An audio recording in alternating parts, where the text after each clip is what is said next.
Huwag mo munang i-scroll, panoorin mo muna 'to, dahil baka ito rin yung nararamdaman mo araw-araw o minsan-minsan. Kapag daw sinabi mong anxiety, ito daw yung kapag lagi mong iniisip ang nangyayari sa hinaharap, pinangungunahan mo na kung anong puwedeng mangyari.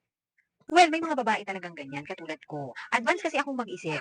So, iniisip ko kaagad kung ano yung mga possible na mangyayari sa akin in the future. Kasi nanghihinayang ako sa bawat oras, sa bawat panahon na kailangan gawin ko na 'to, kailangan ganito, kailangan gano'n. Nakaplano na agad na hindi ko naman alam kung talagang mangyayari 'yun, kinabukasan or in the future. Advance talaga mag-isip, gano'n. Well, wala namang masamang maging advance mag-isip, pero 'wag lang sobra-sobra. Baka mamaya sa sobrang advance mo mag-isip, nakakalimutan mo ng, alam mo 'yun, nakakalimutan mo na yung mga bagay-bagay na dapat inuuna mo muna bago yung plano mo na 'yun na puwede mo naman palang gawin pa sa mga susunod na buwan, sa mga susunod na taon, 'di ba? So, huwag munang advance, kailangan dahan-dahan lang, work hard lang hanggang sa marating mo kung ano yung goal mo sa buhay. Kapag sinabi mo naman daw na stress, ito yung kapag lagi mong iniisip ang nangyayari sa'yo well, ito talaga hindi mo talaga maiiwasan 'to, siyempre ito yung nangyayari sa kasalukuyan, eh, tama? So, siyempre dapat gawan mo na lang siya ng action kaysa mag-isip ka na mag-isip. Although hindi naman talaga maiiwasan at hindi mo rin talaga masasabi na 'wag isipin. Maiisip at maiisip mo 'yun, ipokrita kapag sinabi mo hindi mo maiisip, 'di ba?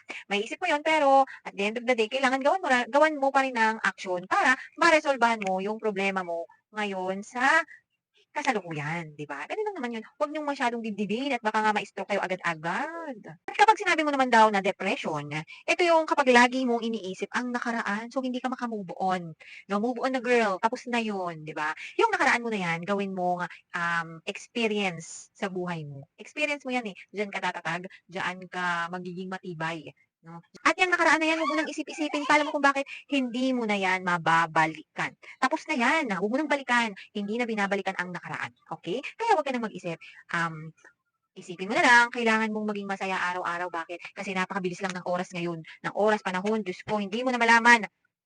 Ang bilis ng maggabi, ang bilis ng mag-umaga, kaya ang dapat nating gawin, eto, magka-tengko na lang tayo. Bumili ka na, andiyan lang sa yellow basket ko. Makakahinga ka na ng maayos, ayan, at hindi ka na ma-a-anxiety, hindi ka na mai-stress, hindi ka na rin made-depress, okey? Magka-tengko na lang tayo.